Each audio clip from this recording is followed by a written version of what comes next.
ഇന്ന് തന്നെ സബ്സ്ക്രൈബ് ചെയ്യൂ, നിങ്ങളുടെ പ്രിയപ്പെട്ട ഷോസ് കാണൂ.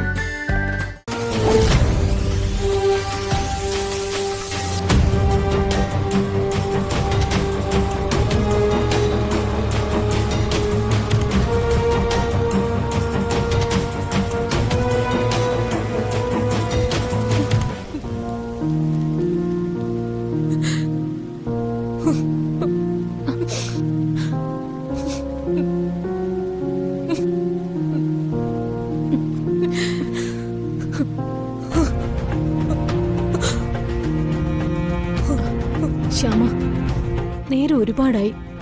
ഉണ്ടായിരുന്നവരെല്ലാം പിരിഞ്ഞുപോയി. അവർക്കൊക്കെ പിരിഞ്ഞു പോകേട്ടത്തി. അവർക്ക് നാളെ ഒരു വാർത്ത കൊടുത്താ മതി. എന്തേലും സംഭവിച്ചാലും ഒരു അനുശോചന സമ്മേളനം കൂടിയാ മതി. പക്ഷെ എന്റെ കാര്യം അങ്ങനല്ലല്ലോ. നമുക്ക് തിരിച്ചു പോയിട്ട് നാളെ തിരച്ചിൽ തുടങ്ങുമ്പോ അവരോടൊപ്പം ചേരാം. പോലീസുകാര് പ്രത്യേകം പറഞ്ഞതാ ഇവിടെ നിൽക്കരുത്, വന്യമൃഗങ്ങൾ ഇറങ്ങുന്ന പ്രദേശമാണെന്ന്. ഏട്ടത്തി ഒരു കാര്യം ചെയ്, കാറെടുത്ത് പൊക്കോളൂ. ഞാൻ ഇവിടെ എവിടെയെങ്കിലും ഇരുന്നോളാം.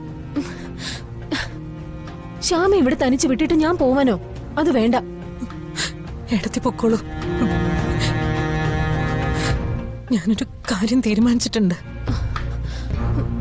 എന്റെ മോളെ എനിക്ക് തിരിച്ചു കിട്ടിയ ഇവിടുന്ന് ഞാൻ അവളെയും കൊണ്ടുപോയി ജീവിക്കും. എനിക്കവളെ തിരിച്ചു കിട്ടിയില്ലെങ്കിൽ അവള് വീണ അതേ പാറക്കെട്ടിൽ ഞാൻ വീണ് ചാവും. ഒന്ന് മിണ്ടാതിരിക്കും ശ്യാമേ.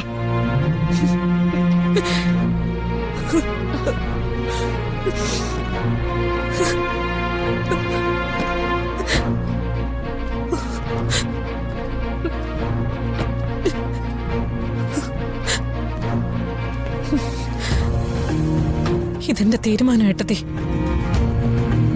കരഞ്ഞും തളർന്നും അപമാനങ്ങൾ ഏറ്റുവാങ്ങി ഒരു ജന്മം മുഴുവൻ ഞാൻ നടന്നല്ലോ. എപ്പോഴെങ്കിലും ഒരു സ്വസ്ഥത ഉണ്ടായിട്ടുണ്ടോ?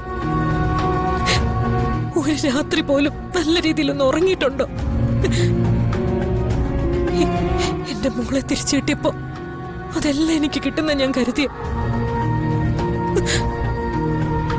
പക്ഷെ അതെല്ലാം എനിക്ക് നഷ്ടമായി. കാട്ടുമൃഗങ്ങൾ വരട്ടെ, ഒരു ഗുണമില്ലാത്ത ഈ ശരീരം അവർ തിന്നു തീർക്കട്ടെ. എന്റെ കൃഷ്ണ, ഏത് നേരവും അങ്ങയുടെ മുന്നിൽ പ്രാർത്ഥന അർച്ചനയായിട്ടിരിക്കുന്നവളാ. ഇവളെ ഇങ്ങനെ വേദനിപ്പിക്കാതിരുന്നൂടെ? ഒന്ന് സമാധാനിപ്പിച്ചൂടെ? ഒരു തെളിവെങ്കിലും കൊടുത്തൂടെ?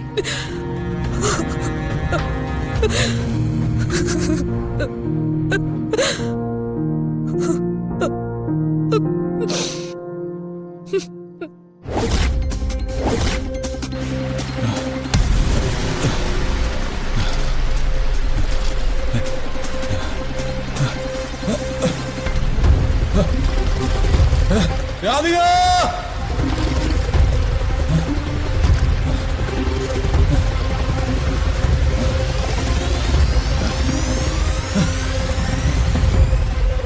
രാധിക,